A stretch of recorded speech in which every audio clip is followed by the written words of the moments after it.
Nama Om Vishnu Padaya Krishna Prishtaya Bhutale Srimate Bhaktivedanta Swami Niti Namine Namaste Saraswati Deve Gauravani Pracharine Nirvishesha Shunnavadi Paschata Deshatarine Srila Prabhupada Ki Jai. Hare Krishna. So everyone is happily situated.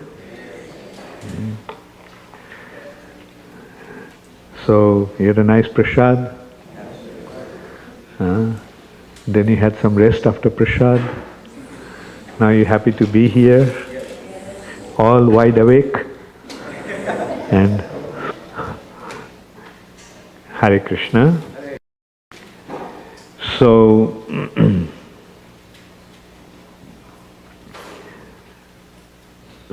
after Kamsa was killed, Kamsa's two wives, Asti and Prapti, two daughters of Jarasandha, a very powerful king from Magad, went back to their father and reported to their father how Krishna has killed their husband. So hearing that, Jarasandha became so angry that he immediately declared that he will wipe out the entire Yadu dynasty. And this is how revengeful sometimes people become. Because he killed one person, I'll wipe out the entire family. So Jarasandha decided to attack Mathura. And he could understand that Krishna was very powerful because he knew how powerful Kamsa was. As I told you this morning, I think, that how Kamsa subdued Kubalaya Pira, the elephant. That elephant had the strength of 10,000 war elephants. And this elephant became loose, and it was destroying everything everywhere. So at that time, Kamsa was wrestling with the wrestlers in the mountain, and so the elephant came there, and everyone ran away. But Kamsa, as a young man at that time, confronted the elephant, and not only defeated the elephant, but threw the elephant 80 miles away. And the elephant dropped in front of Jarasandha's camp.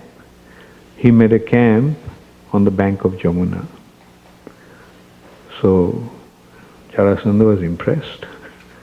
Who did that?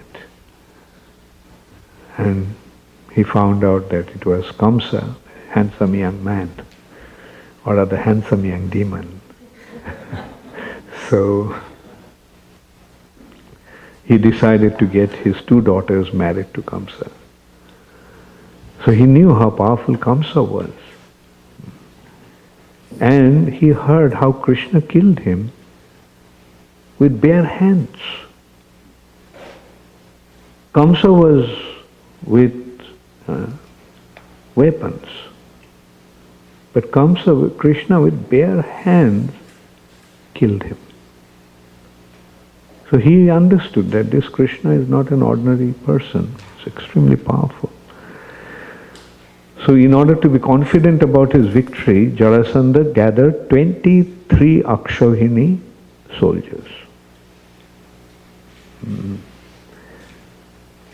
Now, Kurukshetra battle was fought with total 18 Akshavini soldiers. Kaurava side had 11 Akshohini, Pandavas had 7 Akshohini, 18 Akshohini. But Jarasandha came with 23 Akshohini soldiers.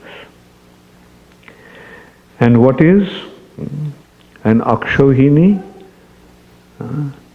Akshohini consists of Chaturanga Sena. Chaturanga means 4 kinds of soldiers.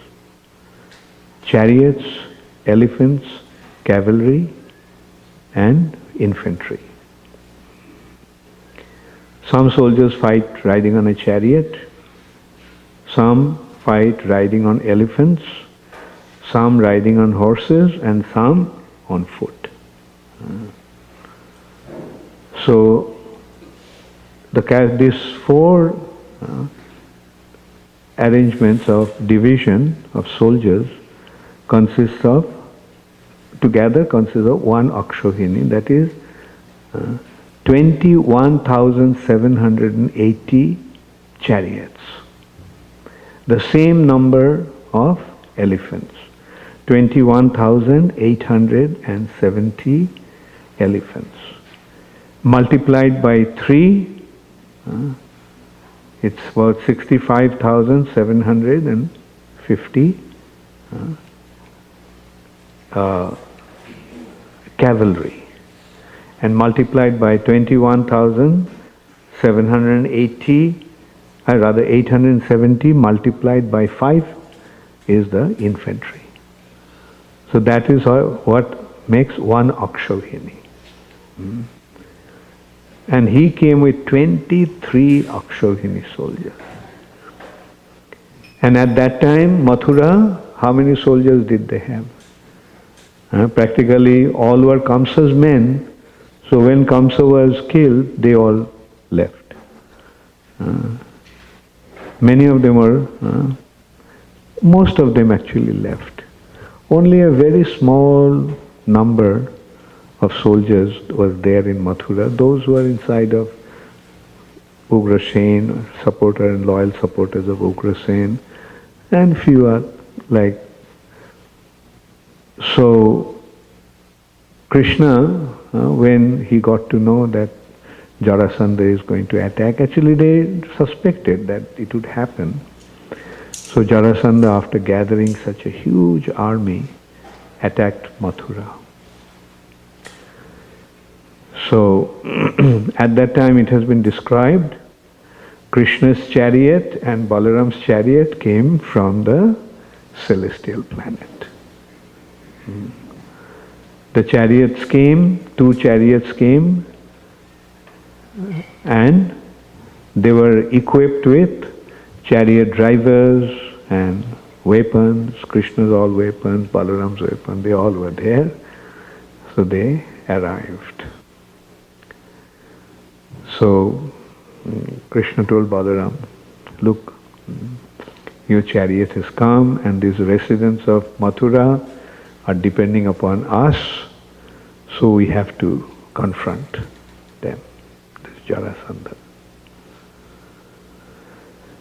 So 2 of them came out of the city. Jarasandha sieged the city, surrounded the whole city of Mathura from all 4 sides. But Krishna and Balaram with some soldiers came out. It looked like they just entered into an ocean. And Jarasandha's soldiers came immediately, surrounded Krishna Balaram. The ladies were watching from the rooftop. And when they saw that Krishna and Balaram were completely swallowed by Jarasandha's army, they started to cry. Many of them fainted. Not only Krishna and Balaram couldn't be seen, the flag of their chariots also couldn't be seen. The flag of Krishna's chariot bore the mark of Garuda. And Balaram's chariot bore the mark of a palm tree. And so Garuda Dhaj and Tala Dhaj. So when they were surrounded like that, then Krishna took out his bow and he started to shoot arrows. And the result was the elephants' heads got severed, the chariots broken, horses cut into pieces. So, within a period of time, all of Jarasandha's soldiers were dead. And it has been described that so many soldiers and their blood was flowing, it created a river. And the severed hands were floating in the river like the snakes. The bodies of the elephant looked like islands in that river. The severed heads of the horses looked like the sharks in the river. And the hands and feet of the soldiers cut into looked like fishes floating in the river. So this is how Krishna devastated Jarasandha's army. Balaram captured Jarasandha and he tied him up with Varuna Pasa. And he was about to kill Jarasandha. So Krishna told him, don't kill him. Poor guy is actually going to render some service to us. He will go and gather more demons to make his army to attack us. And we have after all come to Paritranaya Sadhunam Vinashaya Cha Dushkritam. So in our Vinashaya Cha Dushkritam aspect, he is going to be our assistant. So he will bring all the demons to us. We don't have to go and find the demons and kill them. He will select the demons, recruit the demons, and bring them to us, and we will do our job. So Jarasandha was so heartbroken that he was humiliated, like he was arrested. Then Krishna mercifully let him go. It was a great dishonor to a warrior. For a warrior, it is better to die in the battlefield. So he was extremely heartbroken, and he decided to kill himself. Then his other friends, other demons came and said, don't give up, Jarasandha. It happens. Like sometimes good days, sometimes bad days, sometimes victory, sometimes loss. These are a part of life. And after all, it all happens due to destiny, past karma. Your past karma, bad karma, led you to this defeat. But doesn't matter, good karma will also surface, and then you'll have your good days too. So being assured by his friends and allies, Jarasandha decided not to kill himself. So he went back to Magad. But with great determination, he started to collect, create another army. And again he attacked. The same thing happened. Krishna and Balaram defeated all the soldiers. Not a single one survived. Only Jarasandha was left. It has been described that Jarasandha was standing there only with his life air. He lost everything. Only with his life air he was existing, and Krishna let him go. And the nice thing is that Krishna wiped out the entire army of Jarasandha, comprising of 23 Akshohini, but on his side, not a single one died. Not a single soldier was lost. So that is also another lesson we learn. Whose side we should take and what will be the consequence? No matter how weak it may appear, we must side with Krishna.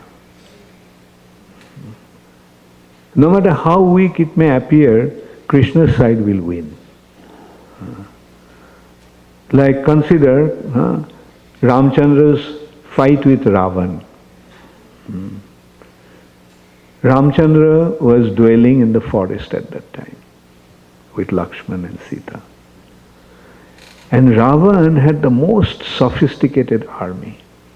Such sophisticated army that he defeated the demigods. All the demigods were defeated by Ravan. Even Jamraj was defeated by Ravan. Not defeated. Jamraj was about to strike Ravan with Jamadanda. And the striking with Jamadanda means death. But at that time Brahma came and said, Jam, don't kill him now. His time hasn't come. And he is not meant to be killed by you. So, being instructed by Brahma, Jamraj desisted and he left. And Ravan thought that Jamraj became afraid of him and ran away. So anyway, we can see how powerful these demons are, or demons used to be. So,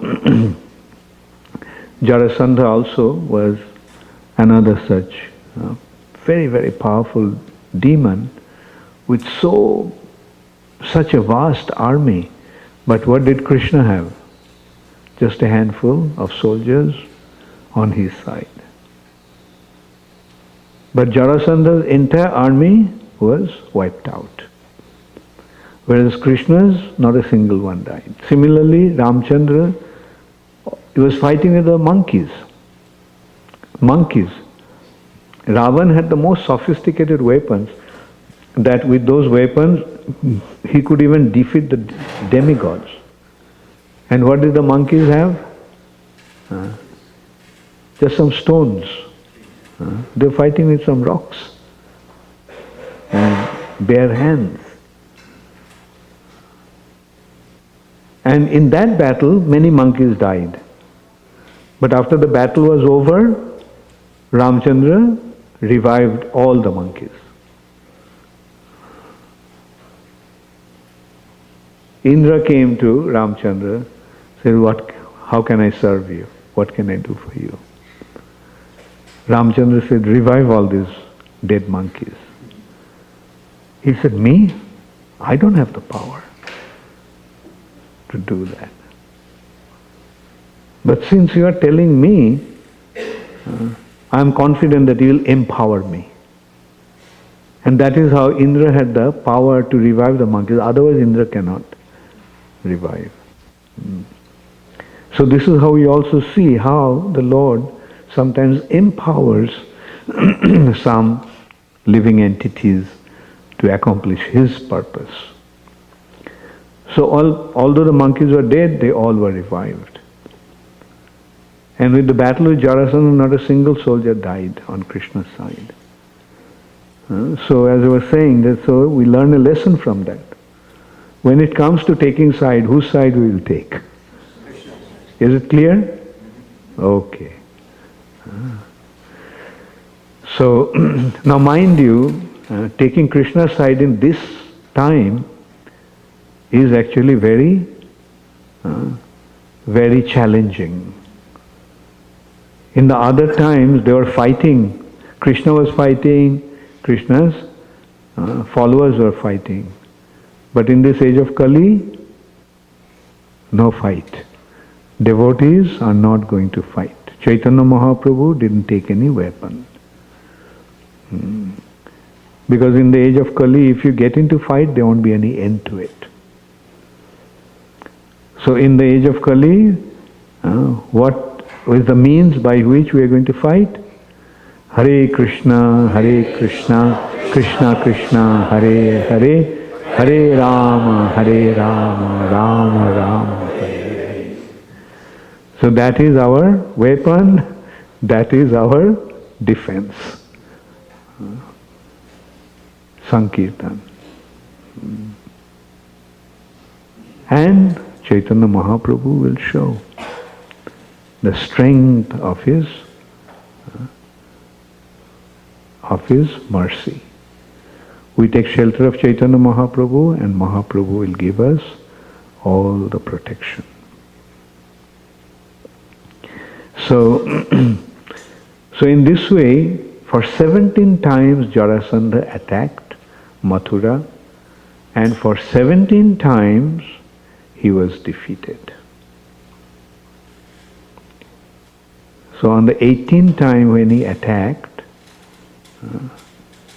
at that time it so happened, by the instigation of Narad Muni, Kala Javana, king of the Javanas, decided to attack Mathura. It so happened that this Kala Javana was very powerful Javana king. And he was, when he met Narad Muni, he asked, who is my equal match? Because the Kshatriyas like to fight, and the warriors like to fight. So he was asking, who is my equal match? And just like Hiranyaksha asked Varun Dev.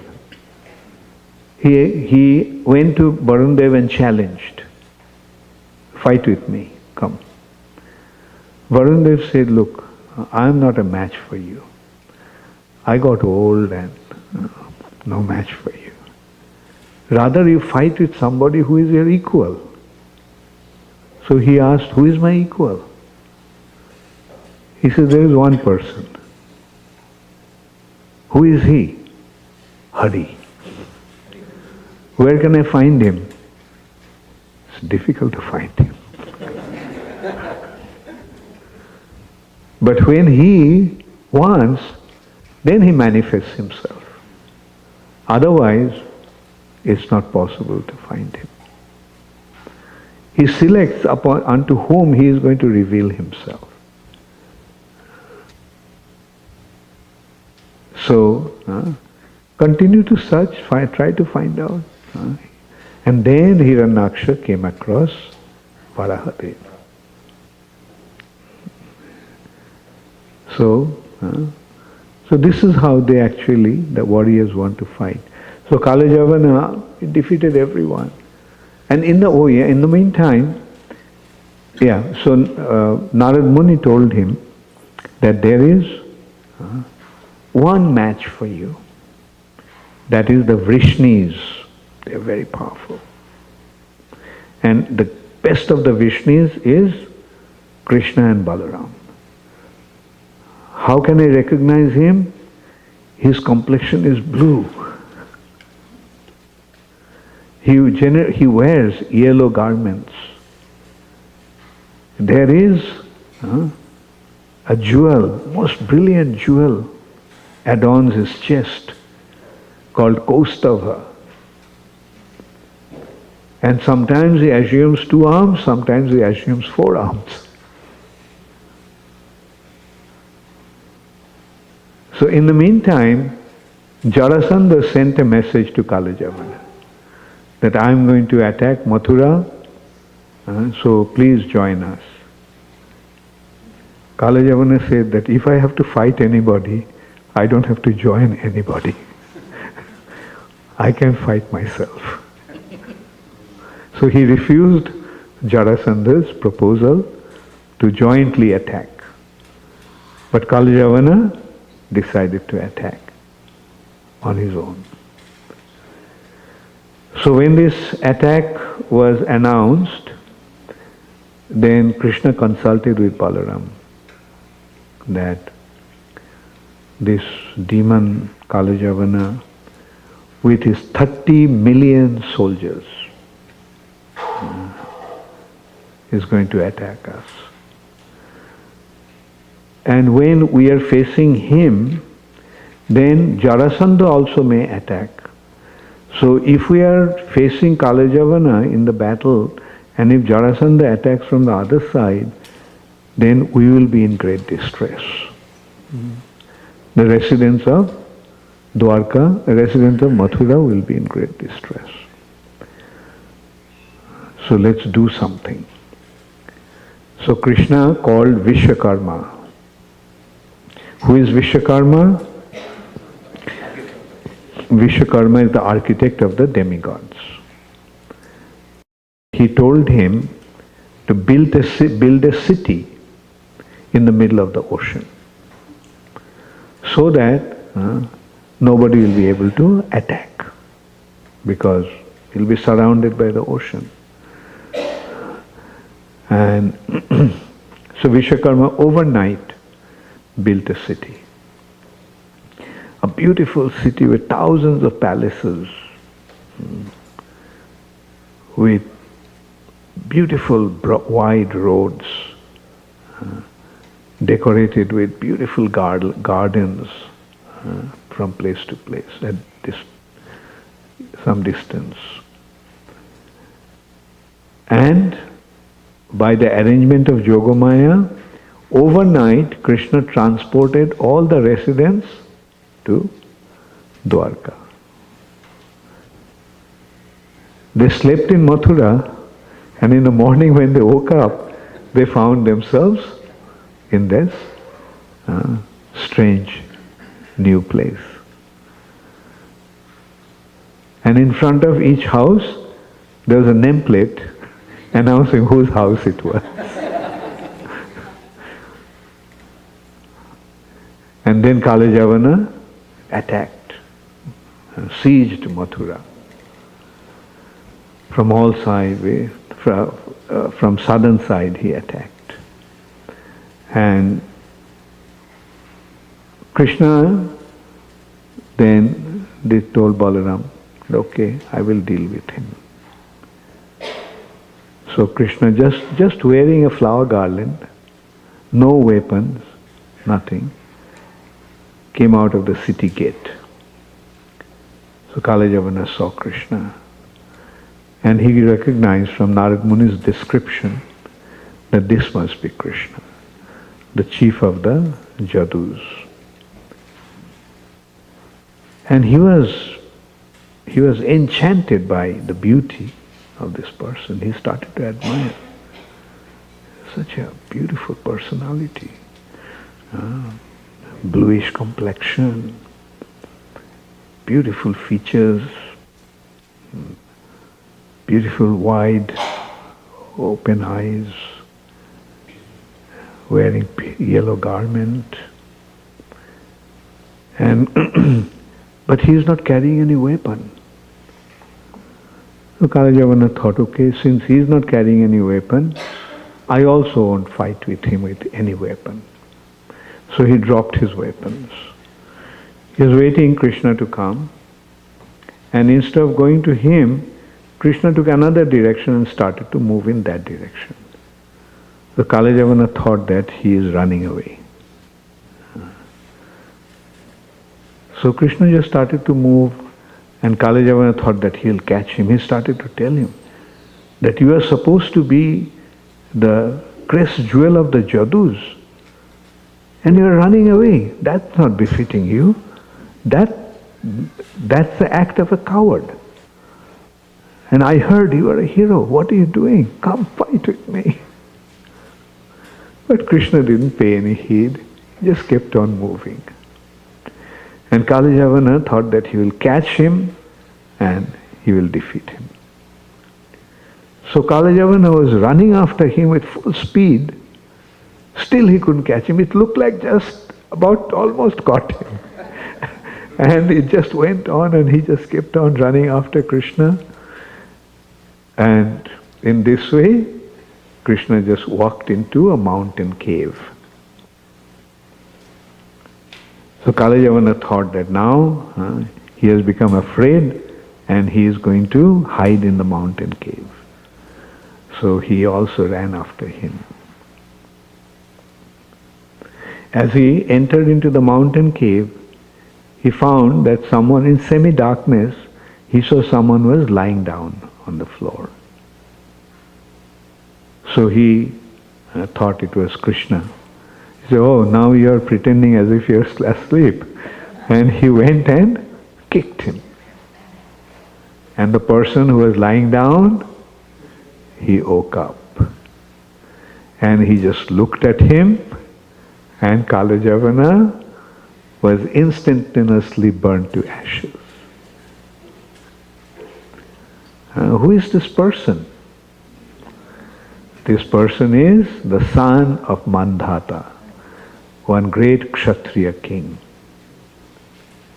And his name was Muchukunda. Muchukunda was such a powerful warrior, such a powerful warrior, that Indra came and told him, appealed to him, that look, there is no one to protect us from the attack of the demons. So, will you please take up that responsibility? Sort of becoming the general of the demigods. So Muchukunda agreed. And for a long, long time in the heavenly planet, he was actually fighting with the demons on behalf of the demigods. Then after Kartikeya was born, and he became the general of the demigods told Muchukunda, then now you can retire. Now we got our appropriate general, the son of Lord Shiva and Parvati. He is specifically born to become our general. So now you can retire. Thank you so much for serving us for so long. Disregarding your own responsibility, although you had a glorious kingdom, but you left your kingdom in order to serve us. And for such a long time you served us. So ask for any boon. And incidentally, you can tell you also that down there in the earth planet, such a long time has passed that all your relatives and friends and all are dead. Because the time span in the earth planet is much shorter compared to the time in heavenly planet. In the heavenly planet, our 1 year is their 1 day. So you can consider how long a time has elapsed. So then Muchukunda said, okay, if you want to give me any boon, then please allow me to have uninterrupted sleep. I am so tired that all I want is to sleep. And if anyone breaks my sleep untimely, that is, before I wake up, if somebody breaks, then he'll be burnt to ashes just by my glance. So Krishna knew that, so he tricked Kalajavana to come there and brought to Muchukunda and got destroyed. So after killing Kalajavana, Muchukunda saw this beautiful personality. He could recognize that this is the Supreme Personality of Godhead Krishna. He offered his obeisances,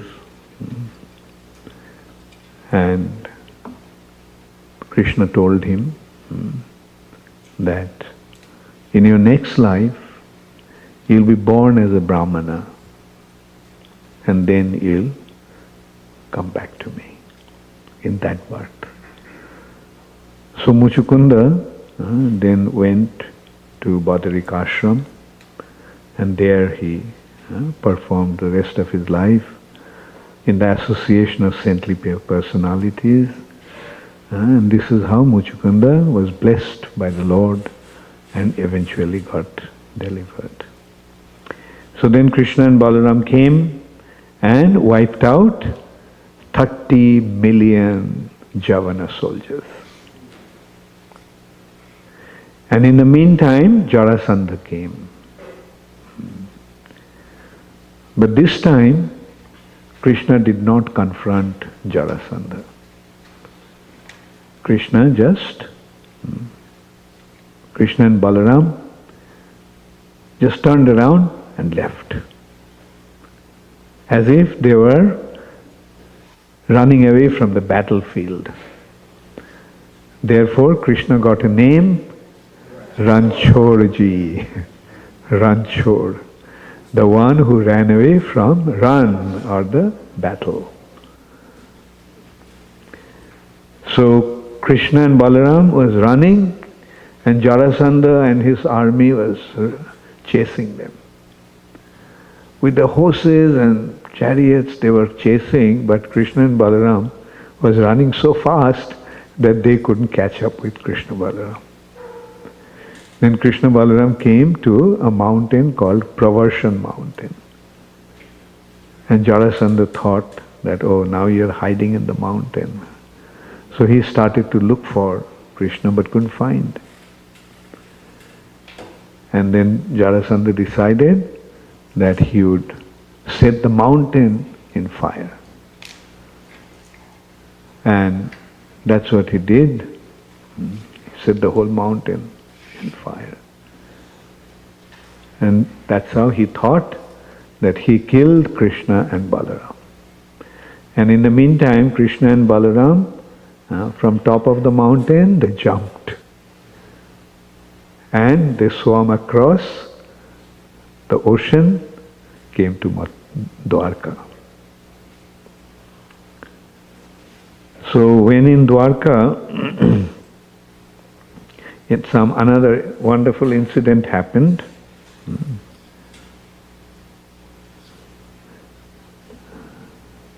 So descriptions of Dwarka is also very beautiful.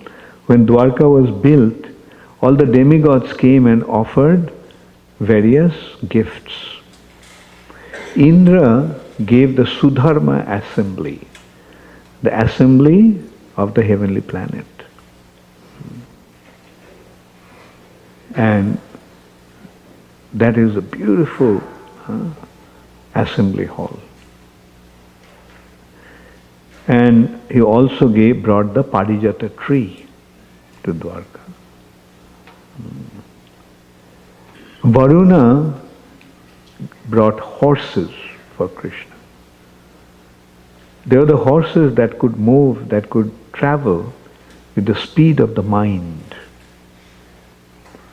And those horses, some were blue and some were milk white. And Kuvera, the treasurer of the demigods, came and gave the treasury for the treasures, heavenly treasures to Krishna. So in this way we can see actually what Krishna gave them, they brought it back to Krishna. All these gifts they actually got from Krishna to perform their duty, because they are responsible appointed employees of Krishna. That is the role of the demigods. They are actually the employees of the Supreme Personality of Godhead. And in that light, a very nice description has been given. So the employees of a person, so he is loyal, they are loyal to them, and they execute service to the employer. But the employees are there and the employer's children are there. The employees get remuneration. But do the children get remuneration? But the children serve because of their loving relationship. And the relationship is completely different. The relationship between employer and employee and the relationship between father and son. So demigods are like the employees of Krishna and devotees are like children of Krishna. So that's the difference. That's how it is described that the position of the devotees are far superior to the position of demigods. Some wise demigods pray to Krishna that they could also get this position of a pure devotee. So,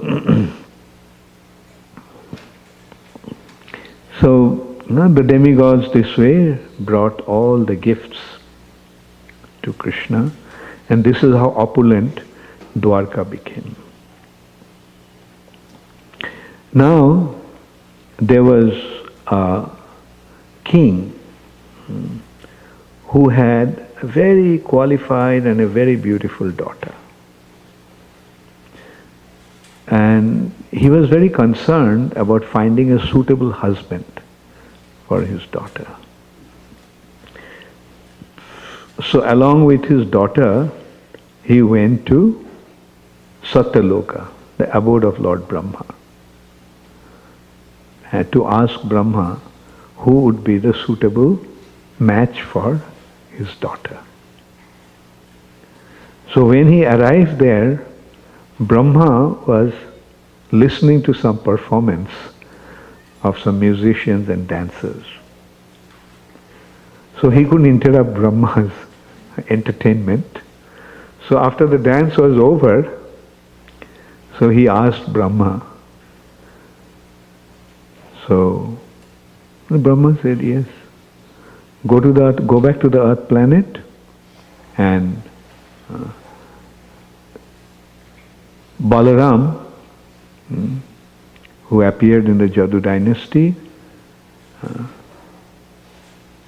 you will find her appropriate match in Balaram. But mind you, the time that you have spent here, the whole situation in the earth planet has changed. Because here, 1 second is 1 year there.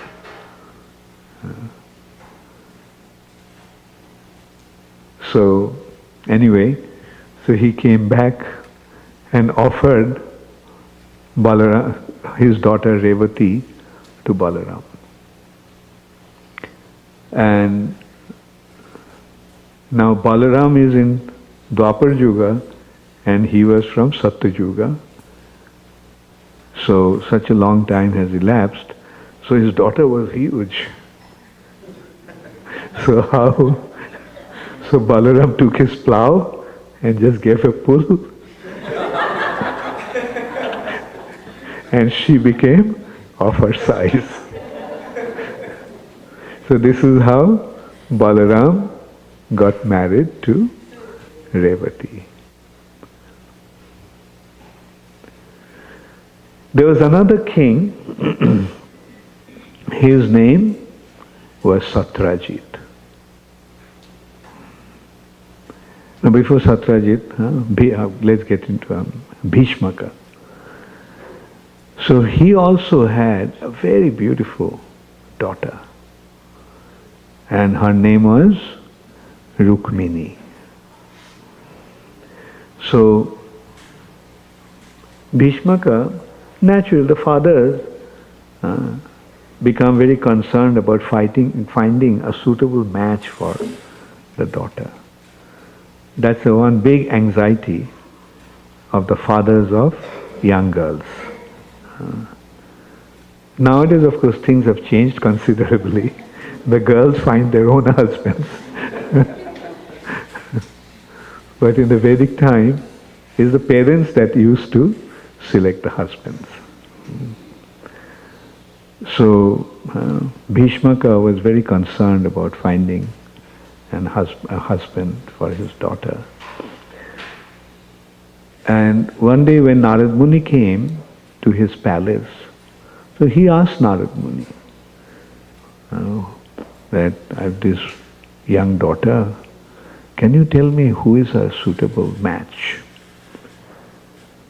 So Narad Muni told that her suitable match according to me is Vasudeva. And he started to describe his glory. He's so handsome, he's so powerful, he's so generous, he's so wise. And Rukmini just happened to hear the description of this personality that Narad Muni was describing. And just by hearing about that personality, she fell in love with him. And she felt, if at all I get married, I'll just get married to this person and no one else. So Bhishmaka decided to marry Rukmini to Krishna. But his son, Rukmi, was an associate of Jarasandha and Duryodhan and Shishupal. So he objected to that. He was a hater of Krishna. And he said, Krishna, are you gone mad? What's his caste? No one knows. He may be born as a Kshatriya, but he was brought up with the cowherd boys. Like he was brought up in a village. Didn't have any sign of aristocracy in him. And so if at all when we are looking for a husband, a suitable husband is Shishupal. See what an aristocratic heritage, but Dama Ghosha's son. And he started to glorify. So Bhishmaka, although he wanted Rukmini to get married to Krishna, but he did not want to oppose his son, because he knew how demoniac his son was. And he also saw how Kamsa imprisoned his son. So he was afraid that if he opposed him, then he may put him into prison. Because he was so demoniac. So Bhishmaka reluctantly agreed with that arrangement, with the suggestion. And the arrangement was made that Rukmini would get married to Shishupal. And Rukmini decided, I have given my heart to Krishna. I am not getting married to anyone else. I would rather give up my life than get married to anyone else. So she wrote a letter to Krishna and sent a brahmana with the letter. And in that letter, Rukmini mentioned that I have offered my life to you, I have offered myself to you. Ever since I heard of you, I have fallen in love with you. If at all I have to get married to anyone, it's you and no one else. So please come and claim me. In 3 days' time, I'm going to get married. So we don't have much time. Now you may wonder how you're going to claim me, because I'll be in the palace.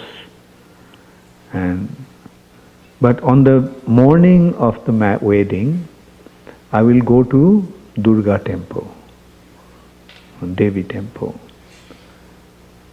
And after worshipping, when I'll be coming out, at that time, you kidnap me. You claim me. So she gave the plan already.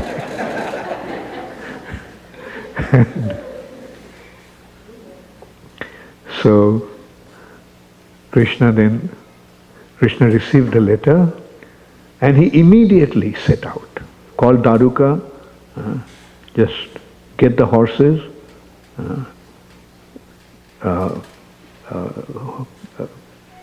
to the chariot, get the chariot ready, and with the Brahmana, that night only Krishna left. And Balaram got the news that Krishna left all by himself to the kingdom of Bhishma, and he understood that it was to claim Rukmini, and he knew all the kings and others will be there. So Krishna alone, how will he face them? How will he face them? So Balaram took the Jadu army and followed.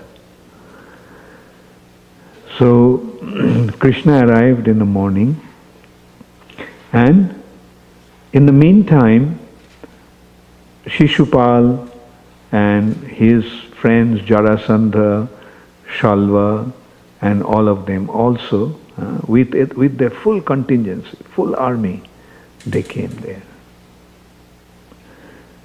He is the bridegroom getting married, and with all his grandeur, and he came there. And Krishna also arrived. Bhishmaka received Krishna as if Krishna is a guest. And that's what happened. In the meantime, Rukmini was waiting. What will happen? She was so much in anxiety. Then finally the Brahmana comes and gives her the news that Krishna has come. She was very excited. She said, "Thank you so much." And Brahmana was thinking that being so pleased with him, Rukmini would offer him some valuable gift. But what did Rukmini say? What did Rukmini offer? Rukmini said, "As a return of your wonderful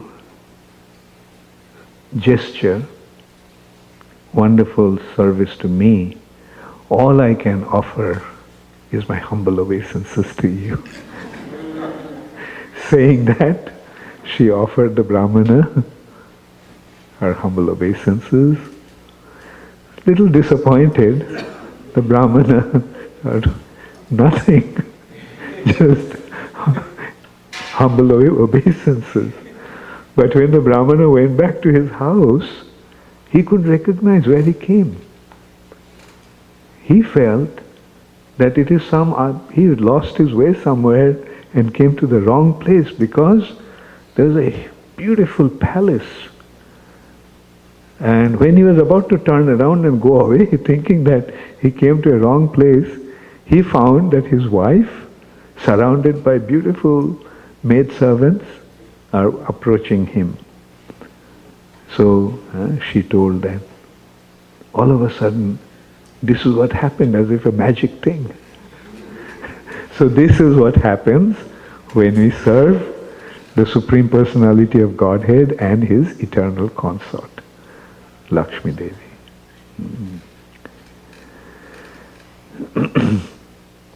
So that morning, Rukmini, surrounded by the maid servants and as friends, and the guards, soldiers, escorted her to the Devi temple. And Rukmini went to the temple, and what did she pray? That please let me have Krishna as my husband. I don't know anyone but him. offering that prayer and duly worshipped her. As she came out, all the kings there, they're completely enchanted by her beauty. Many of them even fainted. And when they're completely dazed by seeing her exquisite transcendental beauty, Krishna just came, picked her up in the chariot and drove away. For a while, all the assembled soldiers and the kings couldn't realize what was happening. Then all of a sudden, they realized, they came to their senses, and they started to shout, "He's stealing, he's stealing." The princes, he stole the princes. And they started to say that this guy is such an expert thief from his childhood. From his childhood he learned how to steal.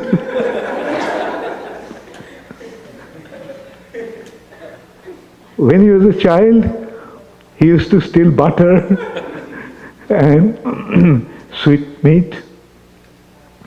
Then he stole the garments of the young girls. And this way they started to describe Krishna's activities. And now see, he is stealing a princess. This cannot be tolerated. Attack! So they all attacked Krishna. And Balaram was ready with his army, so he... And Shishupal also was, poor guy, was all ready. All ready to get married. And now right from in front of his eyes, his bride is stolen.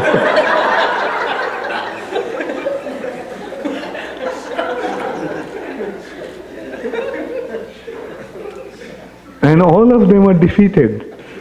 Jarasandha, Shishupal's army, Dantavakra's army, Shalva's army, they all were defeated. And when Shishupal was just with a sad heart, he was with his head drooping down, sitting there, not lamenting, silently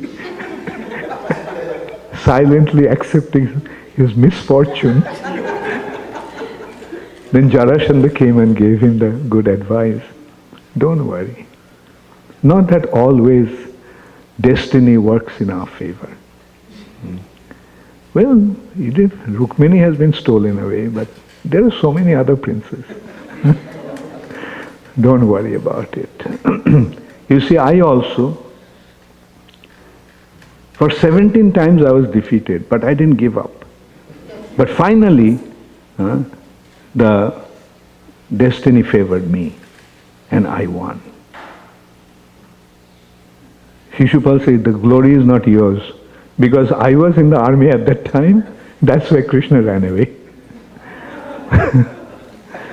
So, because when he went, the 18th time, Shishupal, Dantavakra, and all were with Jarasandha. Anyway, so Rukmini's elder brother became furious. He said, I am going to kill that thief, woman hunter, and I will teach him a lesson. I will teach him a lesson, and I'll bring back my sister. So Rukmi, with one Akshohini soldier, went and attacked Krishna. So Krishna wiped out his entire army. Yeah, Rukmi also took a vow that if I can't defeat Krishna and bring my sister back, I will not come back to my capital, Kundingram. And Krishna not only defeated And Rukmi and Krishna were fighting, and Krishna defeated Rukmi, and he tied him up on the flagpole of the chariot. And Rukmini was begging Krishna, please, after all, he's my brother. So don't kill him. So when Balaram came after taking care of Rukmi's army, Balaram came and told Krishna, Krishna, this is not the way to treat your brother-in-law.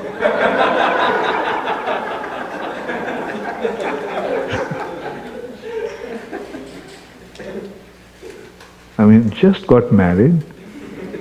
I mean, don't hurt your bride in this way by insulting her brother. Let him go. So Krishna said, okay, I'll let him go, but Rukmi was so insulting that Krishna decided to shave half his head and half his moustache.